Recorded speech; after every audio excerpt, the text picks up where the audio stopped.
सलीस दरस हदीस और आज हमारी हदीस नंबर है 50। मेरे नबी सल्लल्लाहु अलैहि वसल्लम ने फरमाया, तुम में से बेहतर वो शख्स है जो कुरान सीखे और सिखाए। तुम में से बेहतर वो शख्स है जो कुरान सीखे और सिखाए। यानी हदीस हमें कुरान की अहमियत बता रही है। हदीस हमें तालीम और तदरीस की फजीलत बताती है कि नबी सल्लल्लाहु अलैहि वसल्लम ने किसको बेहतर कहा, जो कुरान सीखे और सिखाए। और एक जगह आप सल्लल्लाहु अलैहि वसल्लम ने फरमाया, तुम में बेहतरीन वो है जो लोगों के लिए नाफे हो, जो लोगों के लिए खैर बांटे, जो लोगों को खैर तकसीम करे, जो लोगों के लिए नफ़ा बख्शो। तो जो कुरान सीखता है, जो कुरान सिखाता है, सिर्फ लफाजी ना हो, अमल और कौल एक जैसे हों। तो कुरान सीखने और सिखाने का मकसद क्या? कुरान हमारी ज़िंदगियों में आ जाए, कुरान हमारी ज़िंदगियों के एक एक अमल में आ जाए। तो यानी कुरान की तिलावत यहाँ पर मतलब क्या है कि कुरान को सीखने और सिखाने वाला सबसे बेहतर है। हाफिज़ इब्न हजर रहमतुल्लाह अलैह इस हदीस की शरह में फरमाते हैं कि जो शख्स कुरान मजीद को सीखे और फिर लोगों को सिखाए तो ये सबसे अफजल और बेहतरीन लोगों में से, क्योंकि उसने दोनों खैरों को जमा कर लिया, सीखा भी और सिखाया भी। और बाज़ उलमा फरमाते हैं बेहतरीन होने की वजह यह है कि नबी सल्लल्लाहु अलैहि वसल्लम का दुनिया में तशरीफ़ लाना इस मकसद के लिए था कि वही के ज़रिए जो कुरान हासिल हुआ है उसकी हिकमत को सीखा जाए, दूसरों को सिखाया जाए। तो अब जो भी क़यामत तक कुरान मजीद को सीखे और सिखाए तो ये शख्स कौन है? गोया नबी सल्लल्लाहु अलैहि वसल्लम के ख़ास मिशन का अलमबरदार है। उसको नबी सल्लल्लाहु अलैहि वसल्लम से ख़ासुल ख़ास निस्बत हासिल हो गई, इसलिए इसको सबसे अफजल फरमाया गया।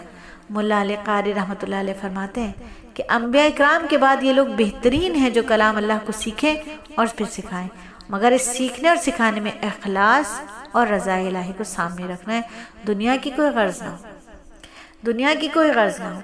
यानी तिलावत का सही तरीक़ा सिखा रहे हैं, मतलब समझा रहे हैं, मानी समझा रहे हैं और उस पर ना सिर्फ खुद अमल कर रहे हैं बल्कि लोगों को भी उस पर अमल करने की तरगीब दे रहे हैं। ठीक है, अब यहाँ एक मसला आ जाता है कि जो कुरान पढ़ाने के पैसे क्यों लिए जाएं, क्यों लेते हैं लोग कुरान पढ़ाने के पैसे? तो एक बात को जहनों में बिठा लें कि लोग कुरान पढ़ाने के पैसे नहीं लेते, कुरान लोग उस वक्त की कीमत लेते हैं जो वक्त आपको देते हैं। ठीक है, उस वक्त की कीमत हर कोई लेता है। स्कूल में जो बच्चे पढ़ते हैं तो क्या आप और मैं उस्ताद को उसके पढ़ाने की कीमत दे सकते हैं? बिल्कुल भी नहीं दे सकते। उस्ताद का तो रुतबा इतना बड़ा है, आम दुनियावी तालीम में भी उस्ताद का इतना ही रुतबा बड़ा है जितना दीन की तालीम में तो कहीं ज़्यादा बड़ा है। तो जो हमें कुरान पढ़ा रहा है, जो हमें उसके मानी मतलब को समझा रहा है, वो छोटा आदमी नहीं है। वो मेरे नबी ने फरमाया वो बेहतरीन है, तुम सब में बेहतरीन है।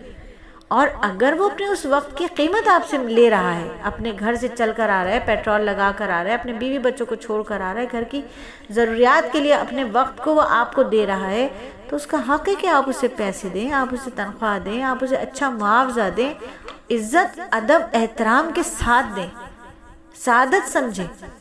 तो कुरान सीखना और सिखाने में जो सिखा रहा है उसको भी कोई दुनियावी गर्ज ना हो, दुनिया को सामने ना रखे बल्कि रज़ा इलाही को मकसूद बना ले अपना।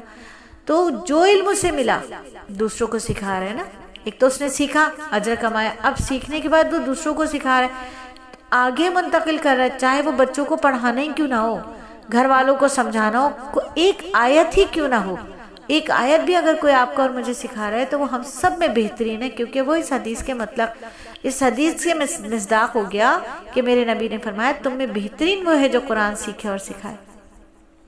तो कुरान सीखना सिर्फ पढ़ना नहीं होता कि रट्टा मार लिया, कुरान पढ़ लिया।